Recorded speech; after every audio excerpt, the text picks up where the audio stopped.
Okay, so welcome back to返學 DSE, and we are now in biology chapter 10 talking about transpiration. So what exactly is transpiration? It is the water loss from the plant's surface in the form of water vapors due to evaporations, and it can occur in all the plaques that is exposed to the air. So majority it happens in the stomata and also occurs in the cuticle and also the lectins. And how it is occurred. So the water is first diffused out of the mesophyll cells and form a water film, and then the water will be evaporized to water vapors and then move into the airspace. Because of the concentration gradient, the vapor will then diffuse to the atmosphere through the stomata. And then because the mesophyll cell continues to lose water, then it reduces the water potential inside. Because of the water potential difference, the water will move from neighboring cells to these cells by osmosis, and eventually it generates a pool of the water from the xylem to the external environment. So there is a pool of water up the xylem vessels from root by a water potential gradient, and we call it as the transpiration pool.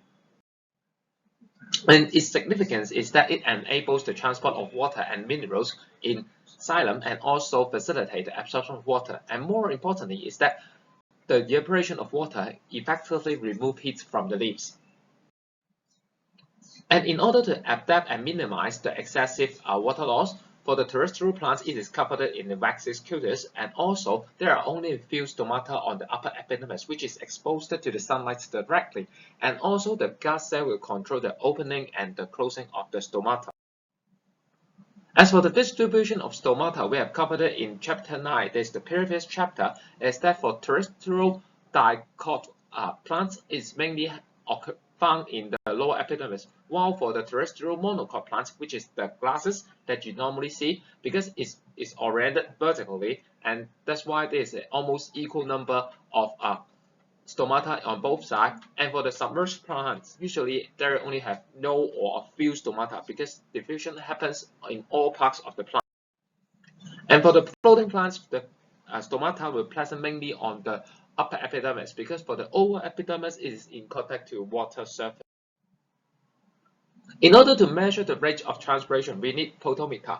There are two types of potentiometer. One is called the bubble potentiometer, and another one is called the weight potentiometer. They are used to measure the rate of water uptake in deep. So it is a great assumption you have to bear in mind. And we assume that the water uptake is equal to the rate of transpiration. Because actually there are always some water retained in the soot, and also water will be used in photosynthesis and growth and other metabolic activities. And there are factors affecting the rate of transpiration, like the light intensity, temperature, air movement, and relative humidity. And the concept and terms behind is that they affect the rate of evaporation and the rate of gas diffusion, and also the degree of opening of stomata. And you have to use a figure that is drawing the x-axis, y-axis, and then trying to explain what is happening when the factor is changed. And we also would like to understand the rates of transpiration and water absorption of plants. Remember that there is always a net uptake of water. That is the y is larger than x with respect to the chapter 10 S5 question.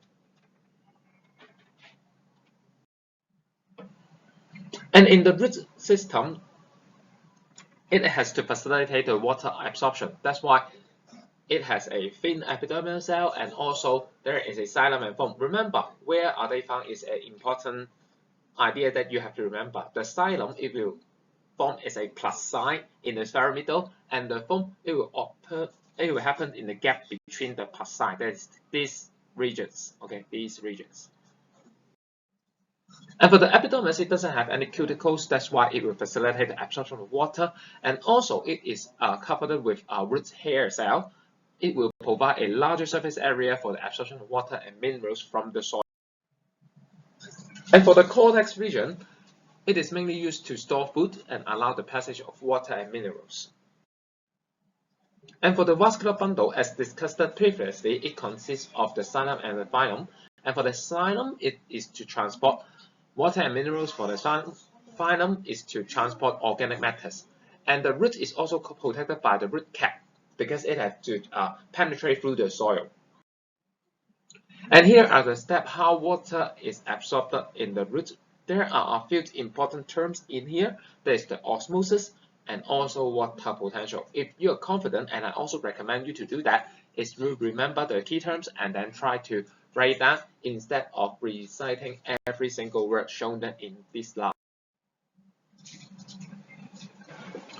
So how minerals are absorbed? Because the cells usually have a higher concentration of minerals, so the minerals are mainly absorbed by active transport against the concentration gradient. And this absorption of minerals will also help the absorption of water because it will build up the water potential difference, as water can only move in passively by osmosis. And here are the adaptations of roots for absorption of water and minerals. You may do your best to remember two of them will be great.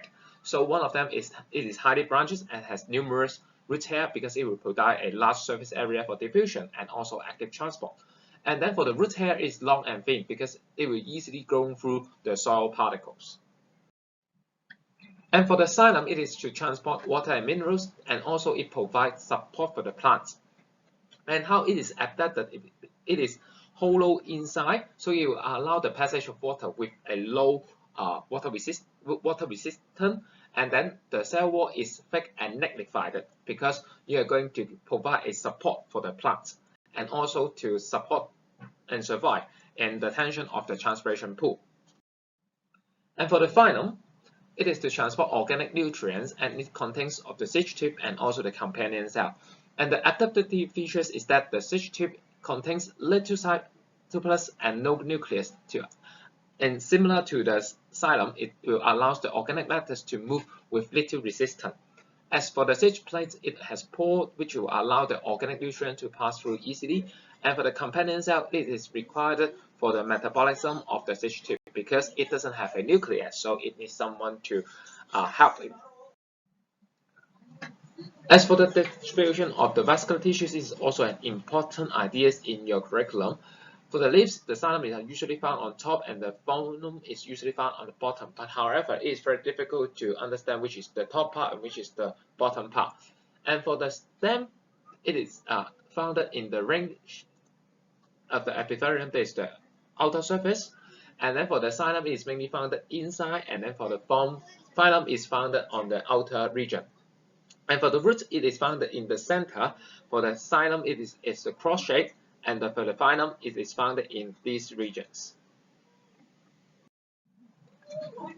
And this is how the transport of water and minerals are achieved. It is through the action of transpiration and also evaporation, and then with the help of osmosis and active transport. As for the organic matters, we will call it the translocation. That is the movement of the food, and it is from the site of production, that is the leaves, to the consumption or storage region. That is usually on the root side, and it requires the phloem in order to do that, and it is an active process. And for the organic matters, it is transported from the leaf and then to the storage unit. And how the plant is supported is supported by two factors. One is called the turgidity and the other one is called the rigidity. Remember, for the turgidity one is the thin water cell, and for the rigidity one is by the thick water cell. But first of all, why do we have to in an upright position? Because it will allow the leaves to receive the maximum amount of sunlight, and also it will help to facilitate the pollination by lifting up the flowers. So how the turgidity can be done? It is mainly by the thin water cell. If they have enough water inside, then it will become turgid, a term that you learn in chapter 2 and 3.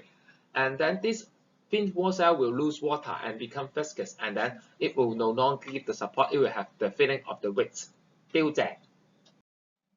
While for the rigidity one, it is neutral to the water content because it is mainly done by the xylem and also the fixed water cells.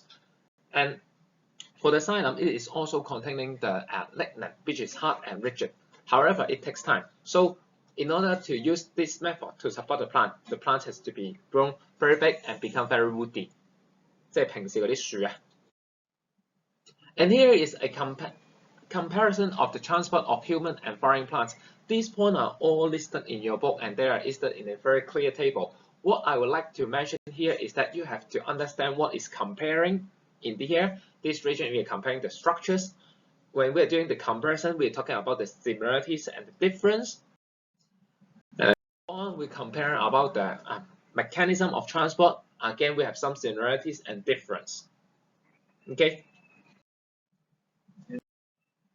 Because these points are already mentioned and already happened in the public exam, so it's no longer required and it's not likely to be happen in your own public exam. However, the skill you learned through these slides is that you're going to build an essay for your own self.